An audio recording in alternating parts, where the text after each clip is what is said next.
Very good afternoon everyone. So बच्चों, आज हमारा पहला जो है सेल के ऊपर पहला लेक्चर है, जो मैं ऑफ कोर्स हम अपलोड करेंगे इसके बाद। तो मैं पहले कुछ बात बता देती हूँ आप सबको कि अपने जो वीडियोस हैं काफ़ी शॉर्ट रहने वाले हैं, बहुत ज़्यादा 2 घंटे या 2.5 घंटे का 1 घंटे का नहीं होने वाला है। एकदम छोटे छोटे कंसेप्ट जो है पढ़ते हुए चलेंगे हम और देखते हुए चलेंगे।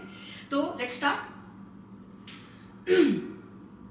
सो आई थिंक सो बच्चों, आप सबको मालूम है कि व्हाट इज सेल। सेल क्या होता है? सेल आपको मालूम है कि एक बेसिक स्ट्रक्चर है और फंक्शनल यूनिट ऑफ लाइफ है अपने बॉडी के अंदर, जिसकी वजह से इस सेल की वजह से अपनी बॉडी के अंदर जितने अपने बड़े बड़े जो ऑर्गन्स हैं, ऑर्गन सिस्टम्स है या टिश्यूज हैं, उनका फॉर्मेशन हुआ है, राइट। तो अगर यहाँ पे डेफिनेशन देखा जाए तो सबसे पहले let's start with the definition, actual definition of it. What is cell? Cell is the basic structural and functional unit of life. Functional unit of life. बच्चों, सेल के डेफिनेशन के अंदर दो इंपॉर्टेंट शब्द है, यहाँ पे दो इंपॉर्टेंट वर्ड्स है इसके अंदर, एक है स्ट्रक्चरल, एक है फंक्शनल। मैं आपको एक बात बताती हूँ कि सेल से ज़्यादा छोटा इस दुनिया में अब कुछ नहीं है। यानी मैं बोलना ये चाहती हूँ कि अगर एक ऑर्गेनिज्म को मैंने कट किया, तो ऑर्गेनिज्म को कट करने के बाद मैं लिख के इस चीज़ को समझाती हूँ आप सबको। लाइक सपोज दैट कि ये कोई एक पर्टिकुलर ऑर्गेनिज्म है XYZ, ओके। इसको बेटा अगर मैंने कट किया, अगर ये कोई हमारा ऑर्गेनिज्म है, चाहे वो आपका प्लांट हो या फिर एनिमल हो, कोई जानवर हो, कुछ भी हो सकता है, ये ऑर्गेनिज्म के अंदर है। I am talking about the living organism only. तो अगर एक ऑर्गेनिज्म को अगर मैंने कट किया, तो उसको कट करने के बाद मैं उसके ऑर्गन सिस्टम को अलग कर सकती हूँ। तो यहाँ पे मैं सिंपली लिखूंगी किससे बना हुआ है ये ऑर्गन सिस्टम। इसकी बॉडी के अंदर क्या होंगे? Organ system, right.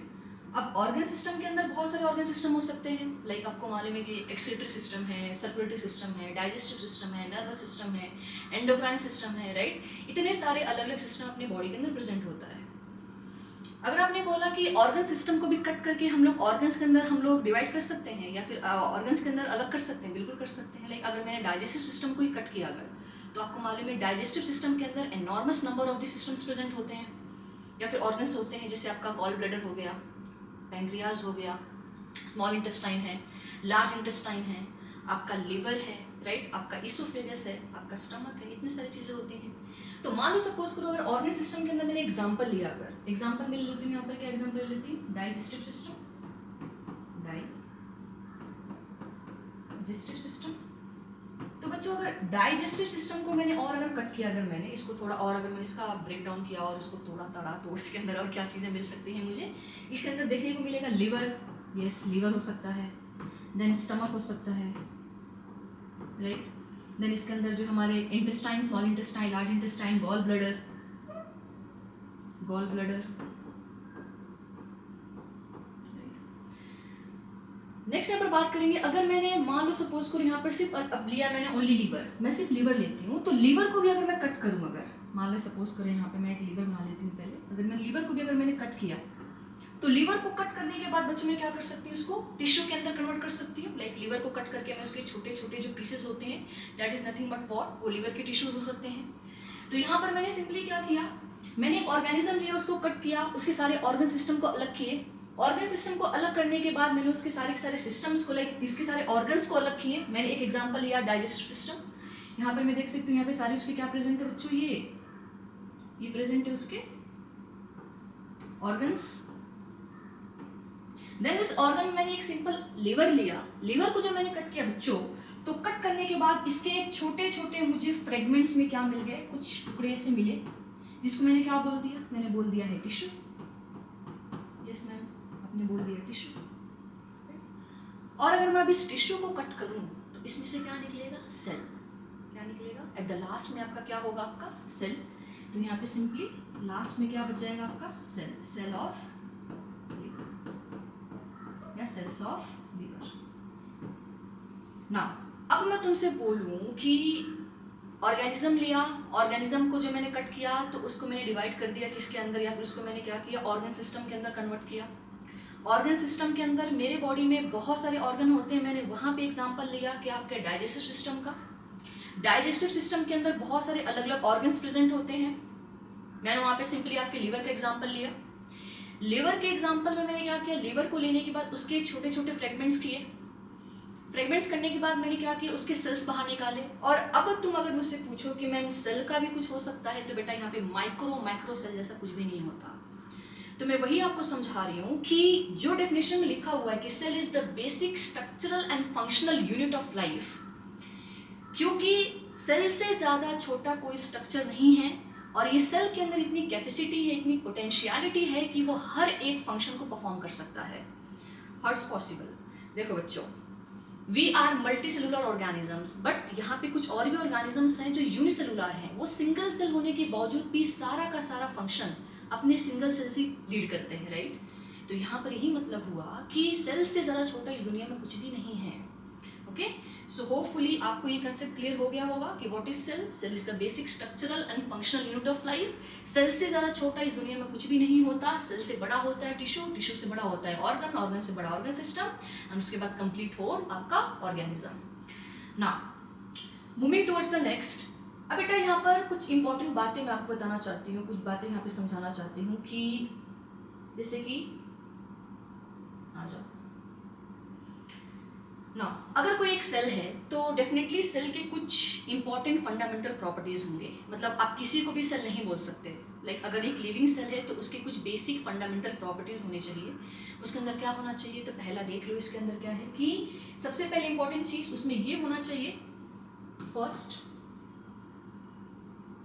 क्या देखेंगे इसमें कि एक मेम्ब्रेन होना चाहिए, है ना? सेल का एक मेम्ब्रेन होना चाहिए, एक बाउंड्री होना चाहिए, राइट? जिसको हम क्या बोलते हैं, सेल मेम्ब्रेन। सेल मेम्ब्रेन भी कहते हैं। बहुत सारे बुक में इसको प्लाज्मा मेम्ब्रेन भी कहा जाता है, वो भी लिख देती हूँ मैं, प्लाज्मा मेम्ब्रेन।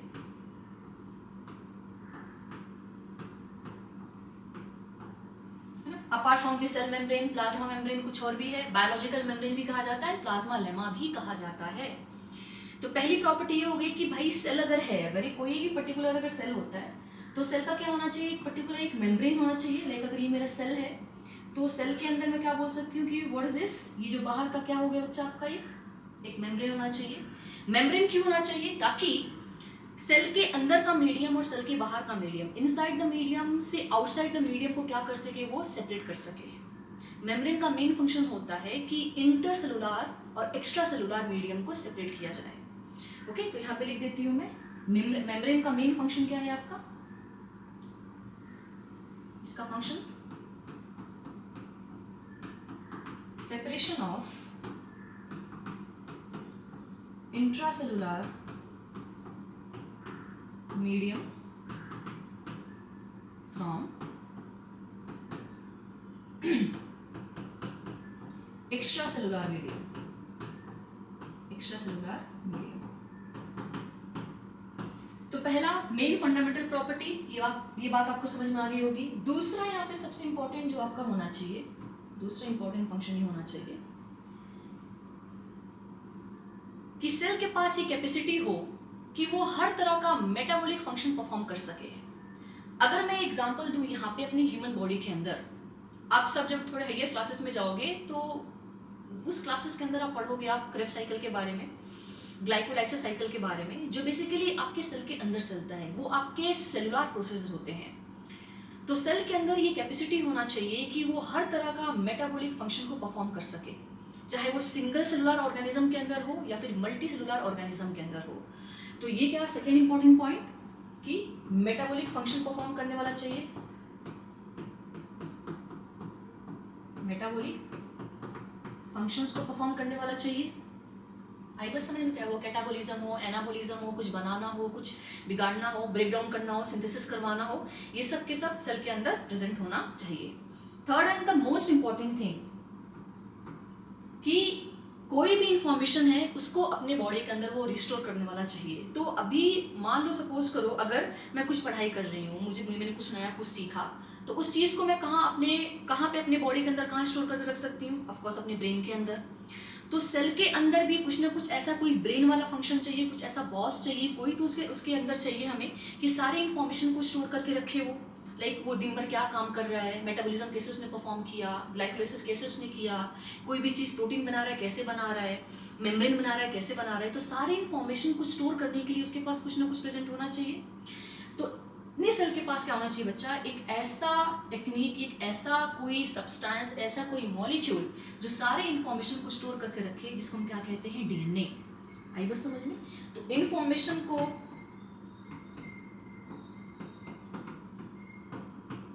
स्टोर करके रखनी चाहिए। तो ये कहाँ होगा, आपके डीएनए के अंदर। डीएनए क्या है, अपना जेनेटिक मटेरियल, जेनेटिक मटेरियल।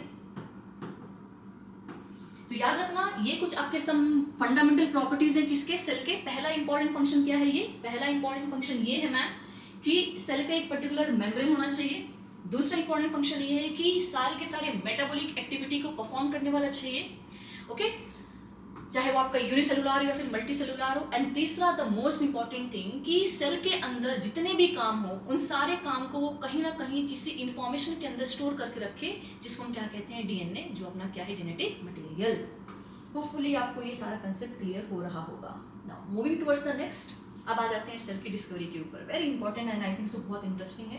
कौन है ये, रॉबर्ट हुक। सो बच्चों पहले यहाँ पे एक बात आ जाती है, रॉबर्ट हुक 1665 के अंदर उन्होंने जो है डिस्कवरी की थी सेल की। तो अभी फिलहाल हम और भी सेल की डिस्कवरी के ऊपर, उसके सेल थ्योरी के ऊपर, देन न्यूक्लियस की डिस्कवरी किसने की थी, और भी प्रोटोप्लाज्म, बहुत सारी चीज़ें हैं, उन सब के बारे में बताऊंगी मैं। फिलहाल हमें अभी सिर्फ 2 ही साइंटिस्ट के बारे में बात करना है कि डेड सेल की डिस्कवरी किसने की थी एंड लिविंग सेल की डिस्कवरी किसने की थी। तो बच्चों यहाँ पे देखते हैं कि जो सेल की डिस्कवरी है, आ जाओ, ये कौन है, अपने रॉबर्ट हुक। तो सबसे पहले बात करेंगे हम लोग डेड सेल की डिस्कवरी। डेड सेल, तो साल था अपना कौन सा, ईयर 1665। 1665 के अंदर अपने रॉबर्ट हुक ने डेड सेल की डिस्कवरी की थी, बट कहाँ पे। आप सबको मालूम है, जो अपना ट्री होता है, जो अपना पेड़ होता है, पेड़ के ऊपर जो अपना जो बार्क लगा होता है, जिसको हम कॉर्क भी कहते हैं, उसके अंदर उन्होंने डिस्कवरी की थी, ओके। एंड जो प्लांट था, प्लांट का नाम क्या था आपका, ओक ट्री था वो। तो यहाँ पे लिखते हैं डेड सेल, कहाँ पे लिखा था, bark of the oak tree, जिसको हम लोग क्या बोलते हैं, कॉमन बॉटल ओक भी कहा जाता है। लिख देती हूँ यहाँ पर, कॉमन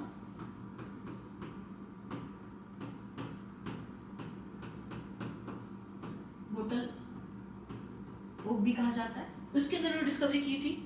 एंड जब इन्होंने इस सेल की, और यस, डिस्कवरी भी कैसी हुई थी कि इनका खुद का बनाया हुआ माइक्रोस्कोप था, बड़ा ही सिंपल सा माइक्रोस्कोप। यहाँ पे जो दिख रहा है यहाँ पे बच्चों, I think so you are able to see this, right. ये जो दिख रहा है, ये इनका माइक्रोस्कोप था, काफ़ी सिंपल किस्म का माइक्रोस्कोप था ये। उसी माइक्रोस्कोप से इन्होंने क्या किया था, डेड सेल्स की डिस्कवरी की थी। कहाँ पे, आपके ओक ट्री के अंदर, ओक ट्री के बार्क के अंदर। जब इन्हें डिस्कवर किया बच्चों, तो डिस्कवरी करने के बाद इन्होंने बताया कि मैंने इसके अंदर, इस सेल के अंदर, ओक ट्री के बार्क के अंदर कुछ छोटे छोटे लिटिल क्या देखे, कंपार्टमेंट देखे। वो कंपार्टमेंट को, उस कंपार्टमेंट को बेसिकली उन्होंने किसके साथ कंपेयर किया था, आपके हनीकॉम्ब मधुमक्खी का छत्ता, उसे कंपेयर किया था। कुछ हेक्सागोनल लाइक सेल होते हैं, वैसा कुछ प्रेजेंट होता है। तो उन्होंने क्या किया, उन्होंने बोला, उन्होंने ये बात बताई कि जो सेल था, जो सेल उन्होंने देखा, ऑब्जर्वेशन में क्या देखा उन्होंने, सेल में क्या देखा, सेल के ऑब्जर्वेशन में कि लिटिल कंपार्टमेंट्स आर देयर,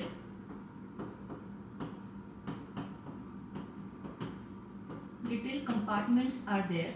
और ये जो लिटिल कंपार्टमेंट्स हैं, थोड़े से लाइक उनके अंदर पोरस लाइक स्ट्रक्चर है। पोर इन द सेंस कैसा, छेद, यू नो, उसके अंदर होल जैसा कुछ स्ट्रक्चर है। And they are somewhat look like, कैसे दिखते हैं वो, हनीकॉम्ब जैसे, हनीकॉम्ब जैसे, ओके। तो ये जो स्ट्रक्चर यहाँ पे देख रहे हो बच्चों, इस साइड में जो स्ट्रक्चर आप देख रहे हो, दिस वन, ये जो आप स्ट्रक्चर देख रहे हो, ये वही है आपका, क्या है ये, cork, bark of the oak tree. Okay, इसके अंदर तो इन्होंने क्या बोला कि ये पोरस है, ये पोरस है। ओके, और कैसा दिखता है ये, हनी कॉम्ब जैसा दिखता है ये, है ना। इसके अंदर क्या है, ये हनी कॉम्ब जैसा दिखता है, हनी कॉम्ब जैसा दिखता है। तो सेल थ्योरी के अंदर पहला नाम याद रखना है कि रॉबर्ट हुक, साल था 1665, ईयर 1665। इन्होंने जो है डेड सेल की डिस्कवरी की थी, पहला पॉइंट। दूसरा पॉइंट किसके अंदर किया था, कॉमन बॉटल ओक ट्री, उसके बार्क के अंदर। उन्होंने जो है उसके ऑब्जर्वेशन में क्या बोला कि जब मैंने बार्क ट्री को जब मतलब उसके बार्क को जब ऑब्जर्व किया तो क्या पता चला, उसके अंदर पता ये चला कि इसके अंदर छोटे छोटे लिटिल कंपार्टमेंट्स हैं। इस कंपार्टमेंट को उन्होंने किससे कंपेयर किया था, हनी कॉम्ब के सेल से। ओके, क्योंकि उनके हनी कॉम्ब के जो सेल्स होते हैं मोस्टली कैसे होते हैं, हेक्सागोनल इन स्ट्रक्चर। ना ये बात तो हो गई आपके डेड सेल के बारे में। मूविंग टुवर्ड्स द नेक्स्ट, उसके बाद आते हैं हमारे कौन, एंटो वैन ल्यूवेनहॉक। साल कौन सा था, 1674, 1674, ईयर याद रखना है। सबसे पहले बच्चों साल मत याद रखो, सबसे पहले एक काम करते हैं, हम लिख देते हैं यहाँ पे लिविंग सेल। तो अगर किसी ने पूछा कि लिविंग सेल की डिस्कवरी किसने की है, तो लिविंग सेल की डिस्कवरी किसने की थी बच्चों, लिविंग सेल की डिस्कवरी की थी एंटोन वैन ल्यूवेनहॉक। ओके, लिख देते हैं यहाँ पे नाम एक बार और, एंटोन वैन ल्यूवेनहॉक। ओके, किस ईयर में किया था डिस्कवरी, डिस्कवरी की थी किस ईयर में आपके, अगर किसी ने साल पूछा तो ईयर बताना है आपको, 1674, 1674 में उन्होंने डिस्कवरी की थी। और अगर किसी ने पूछा कि जैसे कि हमारे रॉबर्ट हुक ने कहाँ पर डिस्कवर किया था, ट्री के अंदर, ओक ट्री के अंदर, उसके बार्क के अंदर देखा था डेड सेल्स को, इन्होंने कहाँ पे किया था आपके पॉन्ड वाटर, या फिर एक्वेटिक पॉन्ड वाटर लिख देते हैं, पॉन्ड वाटर। ओके, सो बहुत सारी चीज़ें होती हैं, कुछ सम ऑफ दी कुछ बुक्स में है जहाँ पे लिखा जाता है कि सबसे पहले उन्होंने जो है जो पॉन्ड वाटर में उन्होंने बैक्टीरिया की डिस्कवरी, लिविंग सेल के अंदर बैक्टीरिया की डिस्कवरी की थी। कुछ लोग बताते हैं कि स्पायरोगारा के बारे में उन्होंने बताया था। ओके, तो बहुत सारे बुक में अलग अलग बातें बोली गई हैं, लेकिन मोस्टली अगर पॉन्ड वाटर में है तो इन्होंने जो है बैक्टीरिया का ही डिस्कवरी किया था। बैक्टीरिया लिख देते हैं, बैक्टीरिया जो एक लिविंग सेल है, बैसिलस नाम था इसका, बैसिलस। शेप कैसा था इसका, रॉड शेप, शेप कैसा था इसका, रॉड शेप। ओके, नाउ हाँ एक और चीज मैं बता देती हूँ यहाँ पे, पहले आप ये बात समझ लेना कि लिविंग सेल की डिस्कवरी एंटोन वैन ल्यूवेनहॉक ने किया है साल 1674 के अंदर। लिविंग सेल कहाँ पे, पॉन्ड वाटर के अंदर। क्या देखा था उन्होंने, बैक्टीरिया को देखा था। कौन सा बैक्टीरिया, बैसिलस। शेप कैसा है, रॉड शेप का है। ओके, अपार्ट फ्रॉम दैट और भी बहुत सारी डिस्कवरी की थी, जैसे उन्होंने जो है स्पर्म सेल के बारे में बताया था, WBC के बारे में, RBC के बारे में, बहुत सारी चीज़ डिस्कवरी की थी। देखो बच्चों यहाँ पे बहुत सारी डिस्कवरी लिखी हुए हैं ना। व्हाइट ब्लड सेल्स के बारे में बताया था, RBC के बारे में बताया, ईस्ट सेल्स के बारे में बताया, स्पर्म सेल्स के बारे में, बैक्टीरियल सेल्स के बारे में, स्पायरोगारा के बारे में बताया था। बहुत सारी डिस्कवरी भी की थी apart from the living cell, like bacteria को छोड़ के। ना ये सारी की सारी जो थ्योरी थी बच्चों, ये सारी जो इन्होंने बातें सीखी या फिर डिस्कवर किया, इन्होंने अपने बुक के अंदर जो है इसको मेंशन किया था। तो पब्लिश किया था इन्होंने अपनी बुक के अंदर। बुक का नाम क्या था, बुक का नाम भूलना नहीं आप सबको, बुक का नाम था the secret of nature, the secret of nature.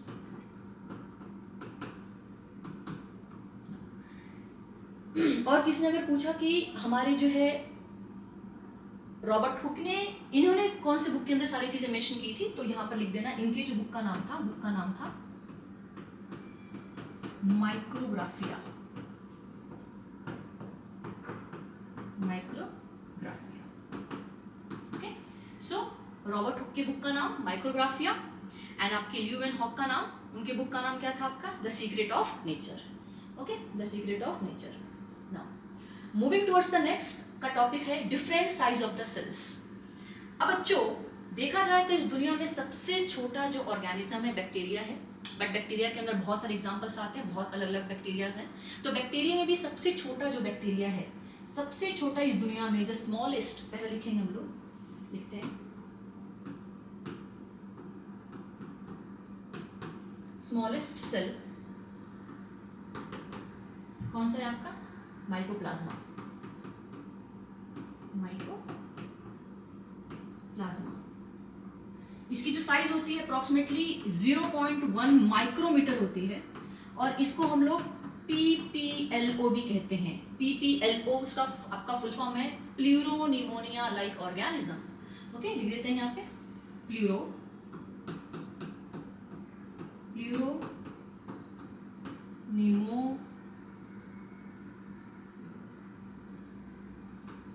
Pneumonia like organism. Okay, ये स्मॉलेस्ट सेल है ये। ओके फाइन, याद रखना ये चीज। और सबसे भयानक वाली बात और सबसे डेंजर बात इसके अंदर क्या है बच्चों की, बैक्टीरिया होने के बावजूद भी सारे बैक्टीरिया के पास 3 इंपॉर्टेंट प्रोटेक्टिव लेयर होते हैं। पहला होता है आपका क्या? ग्लाइकोकैलिक्स, फिर होता है आपका सेल वॉल, देन होता है आपका क्या? Plasma membrane. बट मजाक वाली बात क्या है इसको लेकर कि इस आपके जो है इस माइकोप्लाज्मा के पास सेल वॉल नहीं होता।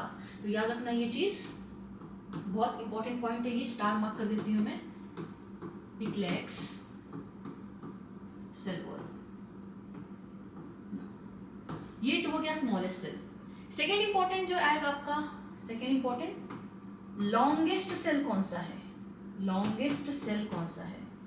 सो आई थिंक सो ये सबको मालूम है कि एनिमल सेल के अंदर लॉन्गेस्ट सेल अपना नर्व सेल है, जिससे अपना पूरा नर्वस सिस्टम बना हुआ है। आई बस समझ में, तो लिख देते हैं यहाँ पे एनिमल सेल के अंदर पहला, एनिमल सेल के अंदर या फिर एनिमल बॉडी के अंदर से लिखते हैं। एनिमल के अंदर सबसे जो लॉन्गेस्ट होगा बच्चों कौन सा है आपका? Nerve cell. Nerve cell approximately 90 centimetre तक भी इसकी जो है कभी कभी साइज चली जाती है, 90 सेंटीमीटर। और अगर किसी ने आपसे पूछा कि प्लांट के अंदर क्या है, प्लांट के अंदर कौन सा होगा, तो यहाँ पे है आपका ramie fibre. Ramie fibre approximately 55 centimetre तक ये इनका जो है लेंथ देखने को मिलता है। तो लॉन्गेस्ट इन द सेंस लंबाई के बारे में बात की जा रही है, लंबाई के बारे में। तो याद रखना है कि अगर किसी ने पूछा स्मॉलेस्ट सेल पूरी दुनिया में सबसे छोटा सेल कौन सा है बच्चों, तो याद रखना है आपका कौन सा होगा? माइकोप्लाज्मा। किंगडम मोनेरा से बिलोंग करता है ये, मजाक वाली बात। और इसके अंदर बात ये है कि सारे बैक्टीरिया के अंदर सेल वॉल होता है, बट इसके अंदर सेल वॉल एब्सेंट होगा। लॉन्गेस्ट सेल में एनिमल के अंदर क्या होगा आपका? Nerve cell. प्लांट के अंदर आपका रेमी फाइबर। ओके नाउ ये बात होगी। नेक्स्ट नंबर बात करेंगे बच्चों third, largest cell. Largest cell, अब लार्जेस्ट सेल के अंदर मतलब मैं क्या बोलना चाहती हूँ? लार्जेस्ट सेल के अंदर ये बोलना चाहती हूँ कि जो लंबाई और चौड़ाई दोनों में आपका इक्वल हो। लंबाई मतलब उसका लेंथ एंड विड्थ दोनों आपका कैसा हो, दोनों आपका कैसा हो, आपका सेम हो। मतलब मैं लार्जेस्ट सेल के बारे में बात कर रही हूँ। तो अगेन बच्चों यहाँ पर अगर हम लोग बात करते हैं एनिमल के बारे में, पहला अगर आ जाता है एनिमल के अंदर, एनिमल के अंदर, तो एनिमल के अंदर आप सबको मालूम बच्चा क्या मालूम है? ऑस्ट्रिच एग, फ्लाइटलेस बर्ड होता है ये ऑस्ट्रिच एग, राइट। एंड आपका सेकेंड इंपॉर्टेंट चीज प्लांट के केस के अंदर, प्लांट के केस के अंदर अगर बात करोगे इसके अंदर आ जाता है बच्चों एक आपका यूनिसेलुलर एल्गी जिसका नाम है एसिटाबुलारिया। एसिटाबुलारिया, एसिटाबुलारिया ये एक आपका यूनिसेलुलर एल्गी है, यूनिसेलुलर एल्गी है। आई बात समझ में? Now in case of the human के अंदर, अगर इन केस ऑफ किसी ने अगर आपसे पूछा कि ह्यूमन के अंदर बताओ, ह्यूमन के अंदर अगर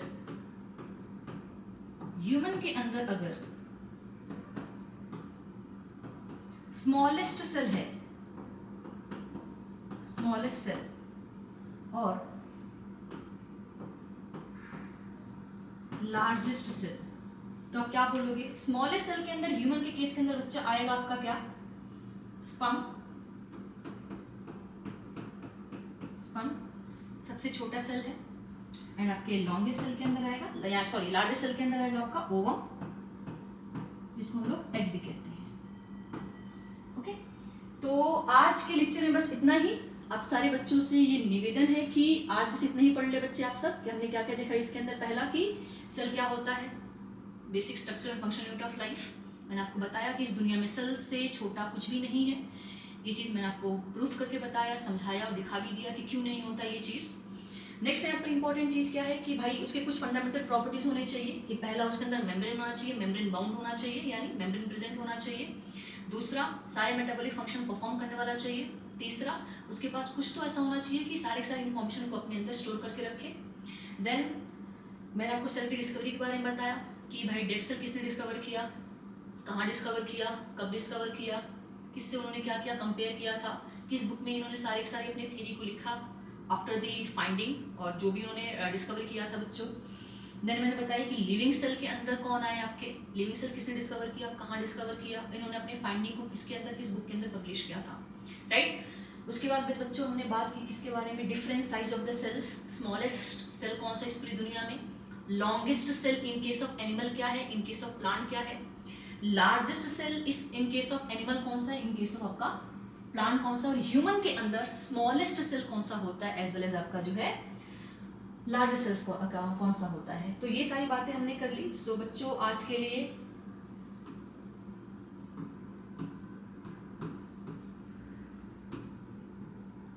थैंक यू सो मच। मिलते हैं हम लोग नेक्स्ट अपने एपिसोड के अंदर। God bless you all, keep learning.